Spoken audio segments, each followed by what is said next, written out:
Hello students, स्वागत है आप सभी का हमारे यूट्यूब चैनल पर जिसका नाम है सौरभ क्लासेस फॉर हिस्ट्री। मैं सौरभ आप सभी का आज के क्लास में स्वागत करता हूं। जैसा कि आप लोग जानते हैं कि हम जेपीएससी के मुख्य परीक्षा के लिए एंसेंट हिस्ट्री यानी प्राचीन भारतीय इतिहास से सीरीज़ लेकर आपके सामने उपस्थित हो रहे हैं। तो आज इसी कड़ी में हमारा छठा टॉपिक है और वो है लिच्छवी गणराज्य की उत्पत्ति एवं उनकी शासन व्यवस्था। तो चलिए बिना समय गवाए हम अपने इस विषय को प्रारंभ करते हैं। छठी शताब्दी ईसा पूर्व कई गणराज्य अस्तित्व में थे। उन्हीं में से एक प्रमुख गणराज्य था वैशाली के लिच्छवी गणराज्य। इनकी उत्पत्ति के संबंध में विद्वानों ने अनेक सिद्धांत दिए हैं, लेकिन मूलतः लिच्छवी क्षत्रिय थे और वैशाली उनकी राजधानी थी। आइए हम उनकी उत्पत्ति को समझते हैं। प्रसिद्ध इतिहासकार V.A. स्मिथ का मत है कि लिच्छवियों का जन्म तिब्बत में हुआ था।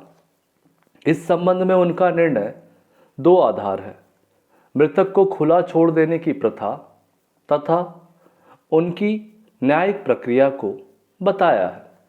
लेकिन आलोचकों ने इसे खंडित करते हुए बताया है कि मृतकों को खुला छोड़ने की प्रथा लिच्छवियों ने वैदिक पूर्वजों से प्राप्त की थी तथा लिच्छवियों के काल में तिब्बती न्यायिक प्रक्रिया का ज्ञान लिच्छवियों को बहुत कम था।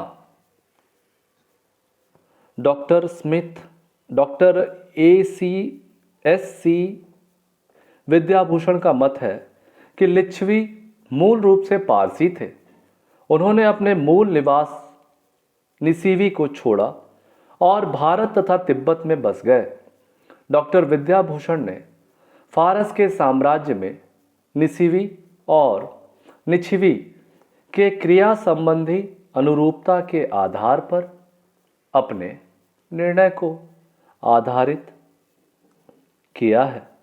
लेकिन आलोचकों ने लिच्छवियों को डेरियस के रूप में पहचानना स्वीकार नहीं किया है।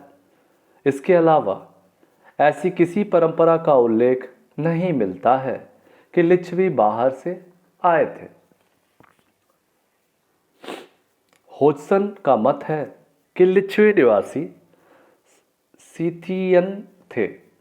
अमर सिंह, हलायुध और हेमचंद्र आदि का मत है कि लिच्छवी क्षत्रिय और व्रात्य थे। रोड का मत है कि लिच्छवियों का जन्म उच्च जाति में हुआ था तथा मोनियर विलियम्स ने भी उनका समर्थन किया है। नेपाल वंशावली में लिच्छवियों को सूर्यवंशी बताया गया है। अब लिच्छवियों की उत्पत्ति को देखने के पश्चात अब हम उनके प्रशासनिक व्यवस्था अर्थात उनके गणतंत्रात्मक स्वरूप को देखते हैं। लिच्छवी के गणतंत्रात्मक शासन प्रणाली की जानकारी हमें बौद्ध साहित्यों से प्राप्त होती है।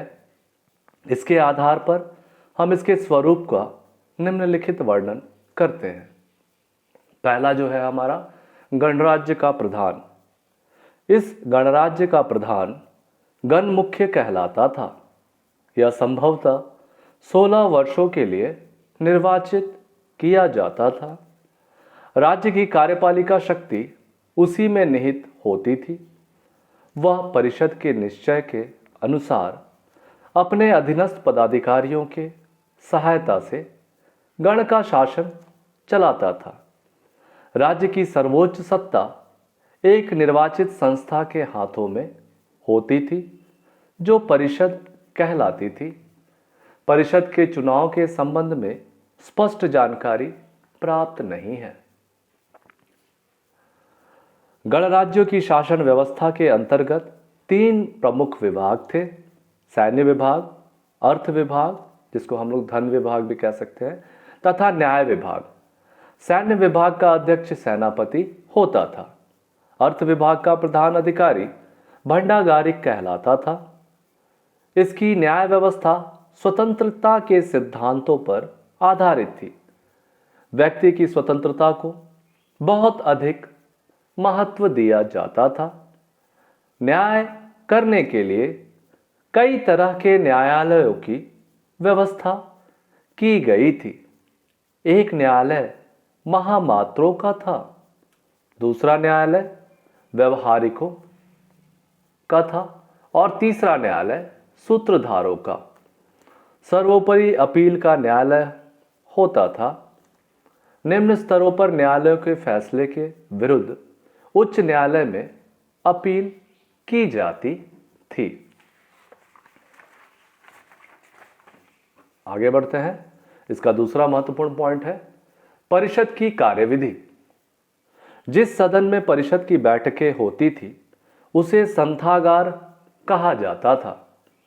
इसकी बैठक निश्चित समय पर होती थी। संथागार का अधिवेशन तभी वैध हो सकता था जब सदस्यों को एक निश्चित संख्या उपस्थित हो। सभा भवन में सदस्यों को बैठने के लिए आसनों का प्रबंध आसन पन्नापक नामक एक पदाधिकारी करते थे। विचारणीय विषय पर प्रत्येक सदस्य को बोलने का अधिकार था। कभी कभी प्रस्ताव पाठ कई बार होते थे। जो सदस्य प्रस्ताव के पक्ष में होते थे वे मौन रहते थे और जो विपक्ष में होते थे वे बोलते थे। विवादग्रस्त प्रश्नों पर मत विभाजन होता था।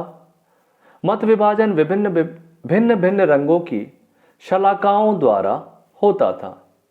एक रंग का शलाका एक प्रकार से मत को सूचित करता था। शलाका को एकत्र करने वाला शलाका ग्राहपक कहलाता था। शलाका ग्राहपक कहलाता था। अधिवेशन की पूर्ण कार्यवाही रखी जाती थी और यह कार्य लिपिकों द्वारा होता था। संथागार ही राज्य की सबसे बड़ी संस्था थी। इसी के द्वारा राजनीति संपन्न होती थी। आगे चलते हैं। परिषद में जो प्रस्ताव उपस्थित किए जाते थे वे प्रतिज्ञा कहलाते थे। प्रतिज्ञा के नियमानुसार रखने की स्थापना कहा जाता था। प्रतिज्ञा के उच्च स्वर में घोषणा को अनुश्रवण कहा जाता था। प्रतिज्ञा का निर्वाचन होता था जिसे प्राप्ति, प्रथम, द्वितीय, तृतीय आदि कहते थे। प्रत्येक प्रतिज्ञा पर वाद विवाद होता था। केंद्रीय संथागार के अलावे लिच्छवियों की एक प्रांतीय संथागार भी होती थी और इनकी जो न्याय व्यवस्था है, तीसरा महत्वपूर्ण पॉइंट है वो देखते हैं।